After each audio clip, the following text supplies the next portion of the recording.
Samuel apareceu mesmo para Saul, lá no caso da feiticeira de Endor? Se sim, o que dizer da Bíblia proibir comunicação entre vivos e mortos e mais, dizer que não existe?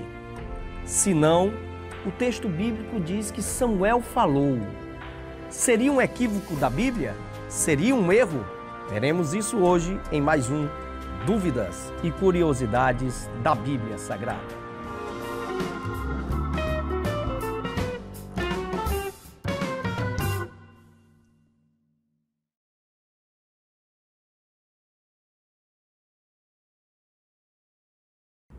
O texto que fala sobre esse assunto se encontra em 1 Samuel, lá no capítulo 28, lá do versículo 5 em diante, que diz assim: E vendo Saul o arraial dos filisteus, temeu e estremeceu muito o seu coração.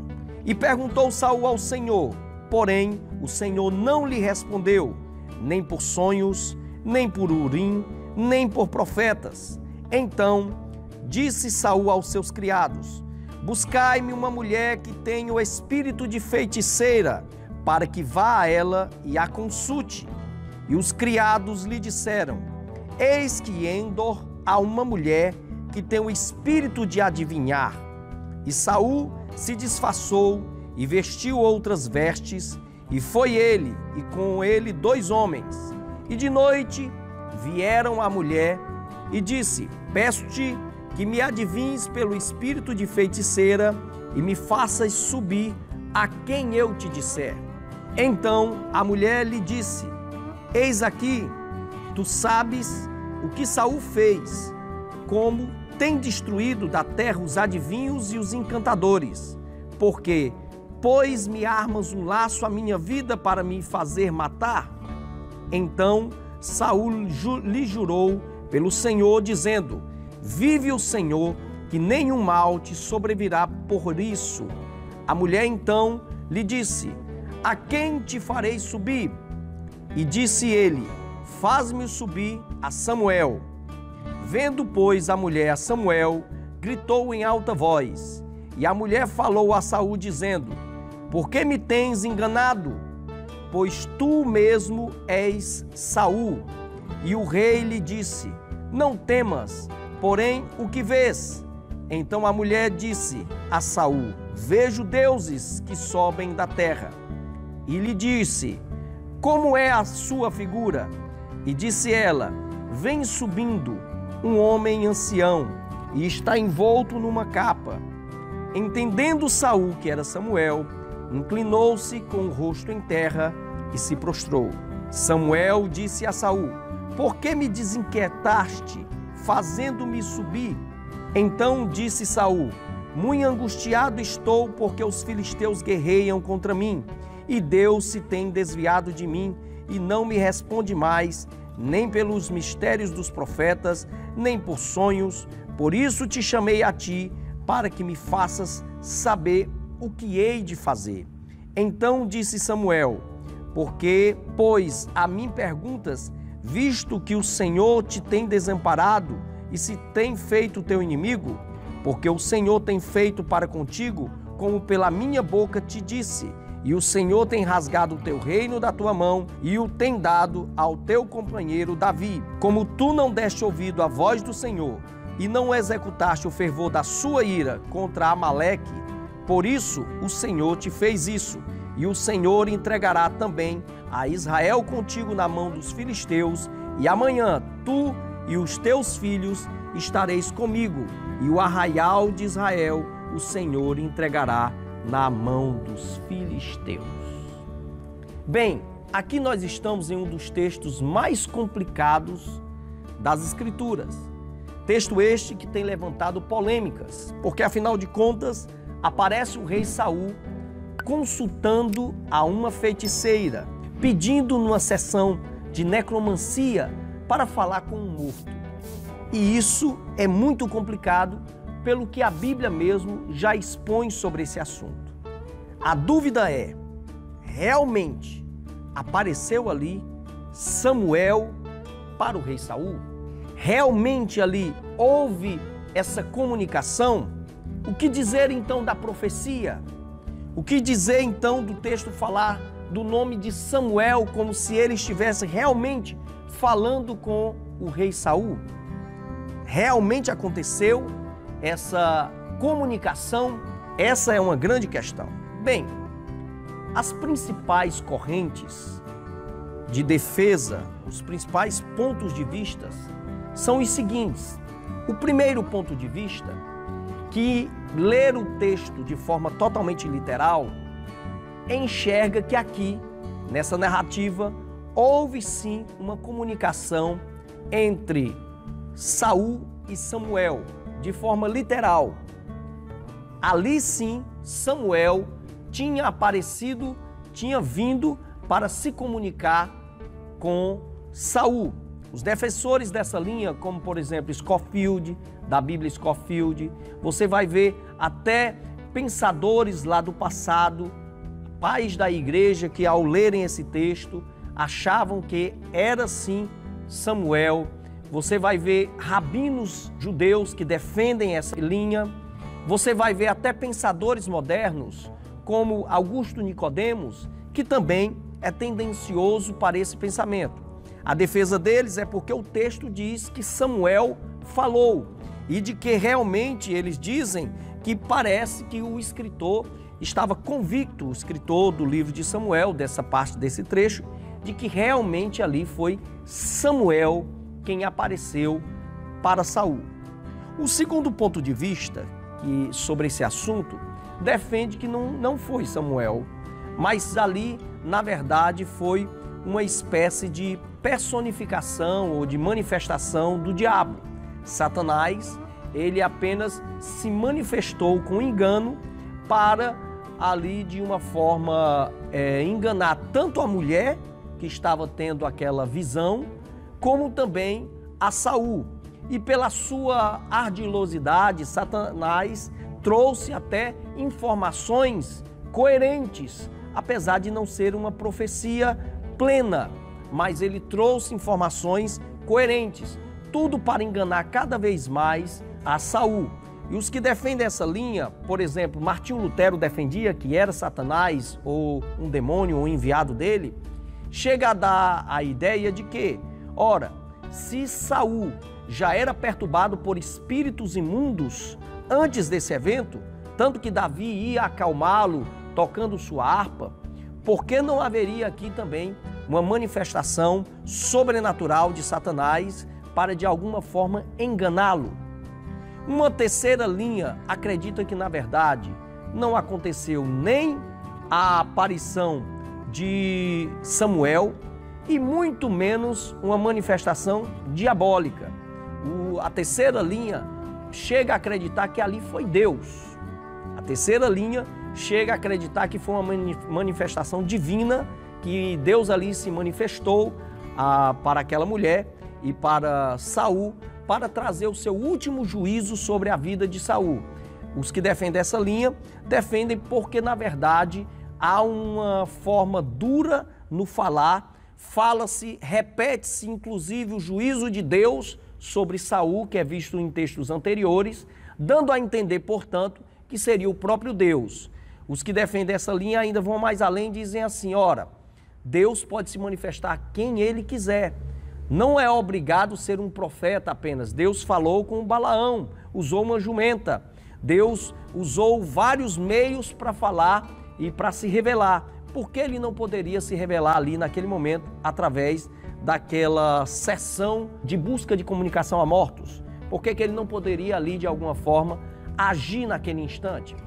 E uma quarta linha acredita que na verdade nem foi Deus, nem foi Samuel, nem foi Satanás. Acredita que na verdade aquela feiticeira era uma espécie de embusteira, era uma charlatã. Ela estava na verdade enganando a Saul. Muitos defensores modernos seguem essa linha e dizem, ora, o texto dá a entender isso, porque claramente você vê aquela mulher que desde o início ela sabia que era Saul.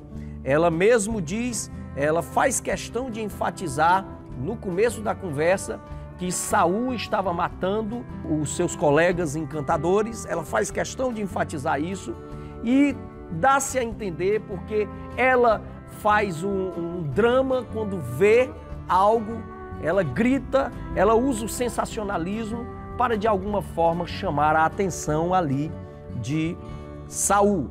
Então, os defensores dessa linha não concordam que houve nenhuma questão espiritual ali, mas na verdade era apenas uma embusteira aquela feiticeira. Ela estava usando, na verdade, do desespero do rei Saul para estar enganando a ele. Bem, mas o que a Assembleia de Deus pensa sobre isso? O que nós podemos então entender sobre esse texto? Como podemos então compreender o que esse texto quer nos dizer? Alguns pontos são importantes para que a gente tenha uma resolução lógica e mais coerente sobre esse texto. A primeira coisa que eu queria chamar a atenção de vocês. No versículo 6 desse texto, é dito que Deus não falava mais com Saul, de forma nenhuma. O texto bíblico diz que Deus nem falava por sonhos, nem por Urim, nem Tumim, e nem pelos profetas. Ou seja, Deus tinha se silenciado para Saul.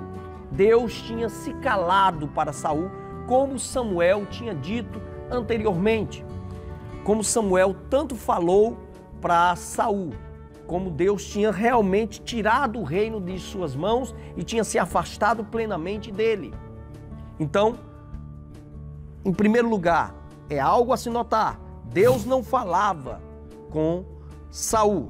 Logo, a ideia de se dizer que Deus aparece para Saul, ela é um pouco equivocada, porque na verdade não tem sentido. Se Deus não falava por profeta, por visão, por sonho, ele se manifestar ali através de uma necromante. Não tem sentido. No segundo detalhe, Saul não vê nada. Ele está ali, a mulher que grita diz que está vendo. É interessante. Ela também não diz que vê Samuel. Ela diz que vê deuses subindo da terra. E mais ainda, quando Saul pergunta o que é que você está vendo, como é que ele é, como é que esses deuses que estão subindo da terra? Aí o texto vai dizer que a mulher diz que é um ancião envolto numa capa. Aí quem entende que é Samuel é Saul. Saul entende que é Samuel, mas Saul não está vendo nada. A mulher que diz que está vendo, e possivelmente talvez a mulher não tenha conhecido Samuel, ela apenas por um bom senso dela, por uma ideia dela, entende que Samuel era um ancião, um velho, e ela então trabalha com aquele momento de pânico do rei Saul para de alguma forma enganá-lo. E quem compreende ser Samuel ali é o próprio rei Saul. É algo interessante. Saul quem deduz disso. Então aparece ali a mulher falando aquelas informações. Logo dá-se a entender que a mulher não era totalmente leiga quanto à questão da realidade de Israel. Pode-se entender isso por quê? Porque ela sabia da perseguição que havia em Israel contra os necromantes. Ela sabia quem era Saul. Ela com certeza reconheceu Saul. Outro detalhe interessante no texto é que a profecia que é levantada, apesar dela ser bem parecida com as mensagens que o profeta Samuel tinha dado no fim da sua vida a Saul, mas ela não se cumpre, porque é dito realmente que Saul ele iria morrer junto com seus filhos no outro dia, mas não foi no outro dia a morte de Saul. Pelo contrário, foi alguns dias depois, um bom tempo depois. Então, a profecia não se cumpre. Se fosse Deus ou Samuel, não teria nenhum sentido, portanto, nós dizermos que é eles, porque a profecia teria de se cumprir plenamente. E a profecia não se cumpre. Logo, através dessas rápidas informações do texto, nós podemos então deduzir que não tem sentido dizer nem que é Deus e muito menos se deduzir que é a pessoa do profeta Samuel. Pelo contrário, dá-se muito mais a entender ou que aquela mulher, ela era realmente uma charlatã, ou que houve ali, pode ter havido, uma manifestação sobrenatural de Satanás, de uma manifestação diabólica. Porém, ao meu ver, é mais lógico ainda enxergar aquela mulher como uma charlatã. Por quê? Vamos lá. Porque aquela mulher, pela profecia que é dada, o povo de Israel inteiro já sabia que Deus já tinha ungido a Davi como sucessor. A história já tinha se espalhado. 2. O arraial dos filisteus já era algo que todos estavam vendo, que era bem maior em guerra do que o arraial dos israelitas. Qualquer pessoa que tivesse qualquer noção, sabia muito bem que naquela guerra, se ela prosseguisse, o rei Saul, ele estaria totalmente acabado, seria a morte dele. Ele seria totalmente ali destruído, ele teria de fugir para que ele não fosse morto. Um terceiro detalhe interessante é que dá-se a entender que ela explora o pânico do rei. Logo, ela está entendendo que o rei está perdido. Ele se sente realmente perdido, então ela explora. E qual a melhor forma de explorar o pânico de um rei que ela não gostava? Ela não gostava daquele rei, ela não gostava de Saul. Possivelmente Saul tinha matado até familiares dela. E qual seria a melhor forma de explorar um pânico de um homem dessa forma, se não falando de morte? Se não falando de morte. Então, tudo dá-se a entender, portanto, que aquela mulher estava, na verdade, usando aquele rei, usando aquele momento, usando aquele pânico daquele homem e trazendo ela, dizendo que está vendo, para estar enganando o rei Saul. Então, há muito mais uma ideia de engano aqui, de um embuste aqui, do que propriamente os outros 3 pontos. É mais lógico. Bem, ainda a Bíblia não comunga com a ideia de ter aparecido Samuel ali, muito menos Deus. Porque a Bíblia mesmo dá-nos a entender que não existe comunicação entre vivos e mortos. O Senhor Jesus, lá em Lucas 16, ele é claro que existe um abismo entre os mortos e vivos. E não há como um retornar, ou o morto se comunicar com o vivo. Isso é impossível. E o texto é enfático em dizer o seguinte: para os vivos existem os profetas. Ora, irmãos, se eu pego esse texto que Jesus está falando e pego aqui o texto de 1 Samuel 28, já nos deixa claro uma coisa. Ora, se o rei Saul não estava ouvindo a mensagem de Deus pelos profetas, por aquela sessão necromante, aquela sessão espírita, é que ele não ouviria de jeito nenhum. Não haveria essa comunicação. Isso é algo lógico. Muitos ainda alegam, para tentar defender, por exemplo, que foi Samuel mesmo, o texto lá da transfiguração. Porém, o texto da transfiguração, nós temos que ver alguns detalhes que são importantes. Primeiro, realmente Moisés morreu. Elias não. Elias estava vivo. Aliás, ascendeu aos céus, foi tirado da terra vivo. Então, já é um morto e alguém que não morreu. Segundo detalhe, Jesus, para falar com eles, Jesus se transfigurou. Jesus tomou uma forma glorificada para poder falar com eles.